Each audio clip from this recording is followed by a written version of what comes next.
DogWatch is one of the most advanced and flexible hidden fence systems in the UK. Not only will it keep your dog in your garden, but it can also be used to keep him out of certain areas, such as flower beds and rockeries or swimming pools. It can even be attached to existing fences to stop him from digging under them or jumping over them. However, to make sure that your DogWatch system works properly, it must be correctly installed. This video is designed to be used with your owner's guide and installation instructions. It will show you exactly how to install your system and then how to start training your dog.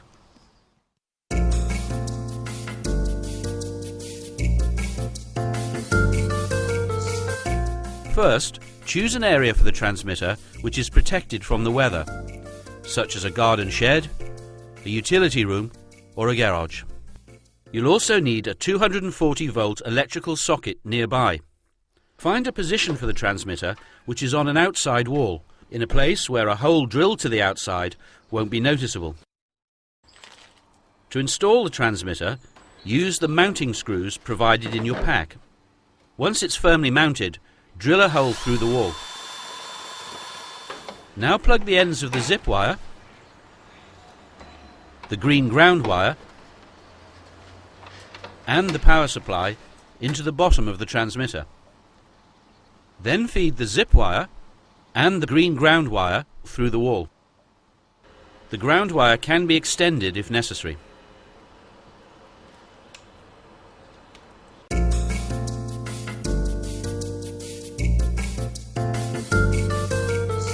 The surge protector must be positioned where the zip wire and green ground wire exit the wall. The rubber gasket will need to be cut before bringing the wires through. Next, screw the surge protector firmly in place.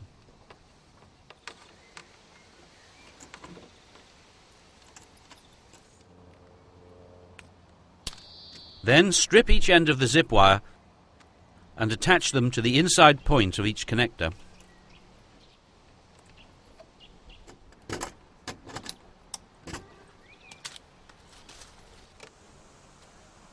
To get the right length of twisted wire, pace out the distance from the surge protector to your boundary position and add a couple of meters.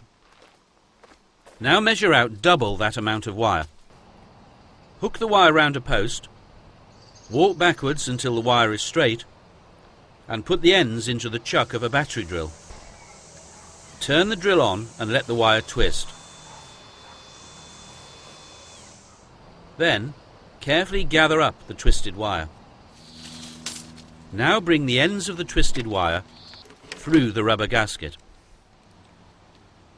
Then connect each end to the outside point of each connector post. Connect one end of the solid ground wire through the rubber gasket to the ground connector post of the surge protector.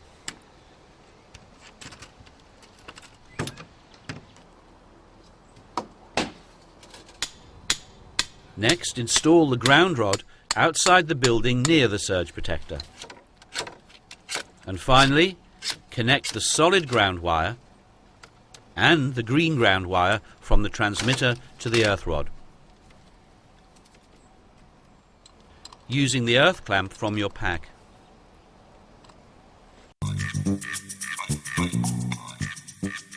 It's very important to plan carefully where you want your boundary wire to be. You need to consider the position of such things as flower beds, paths, pools, rockeries and driveways. Generally, it's best to use the natural boundaries of your property, which will also help when it comes to training your dog. This design is particularly useful if you can't get right round your property.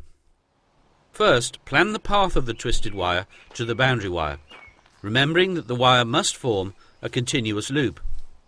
Try to avoid sharp corners, as they can produce irregular radio signals.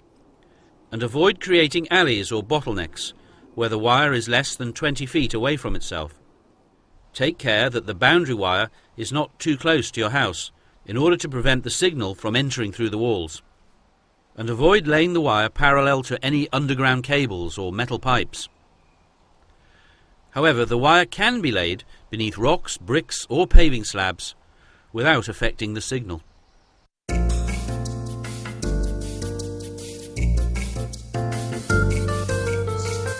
boundary wire can be buried by cutting a 3 to 4 inch deep narrow groove using a spade or lawn edger. Place the boundary wire in the groove and cover it completely. It can also be clipped to fences and walls. And it can easily be passed through hedges by attaching the wire to a 6-foot bamboo cane. It can even be loose laid on the ground. When crossing driveways and paths, tarmac and concrete should have a 1/2 inch deep cut made across them with an angle grinder. The cable should then be laid in the cut and sealed with a suitable sealant. For gravel drives, lay the wire inside a hose pipe and bury it 4 inches down. When you have finished laying the boundary wire, join each end of the twisted wire to each end of the boundary wire. Now you can test the system by setting the power switch to on. A red power light will come on. Test the radio signal by carrying the receiver collar with the test light towards the boundary wire. Repeat this around the boundary. The range of the signal field should be set for 6 to 8 feet. This can be adjusted using the range adjuster on the side of the transmitter box. You can confirm the actual distance by approaching the boundary wire whilst holding the receiver collar with the test light. Now decide where you want the inside edge of the signal field to be and mark it with your training flags, which should be set 10 feet apart. These mark the edge of the signal field and they'll act as a visual aid for both you and your dog during training. Make sure you do this before letting your dog outside. Finally, on the transmitter, set the rate to level 2. The tightness of the receiver collar is critical, as both contact points must touch your dog's skin in order for him to receive electrical stimulation. The loose collar may allow the contact posts to rub back and forth on the skin, which could cause irritation. If you have a long-haired dog, install the longer contact posts on the collar using the collar wrench supplied. But be careful, as over-tightening may cause damage to your receiver. The DogWatch collar should sit above your dog's normal collar, with the DogWatch logo facing forwards. The training lead must be attached to his normal collar. The receiver collar should be removed every day to allow your dog's skin to gradually get used to the contact posts.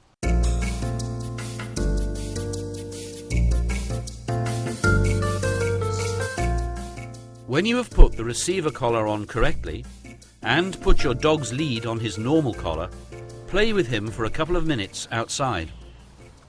Then walk him around your garden inside the safety zone.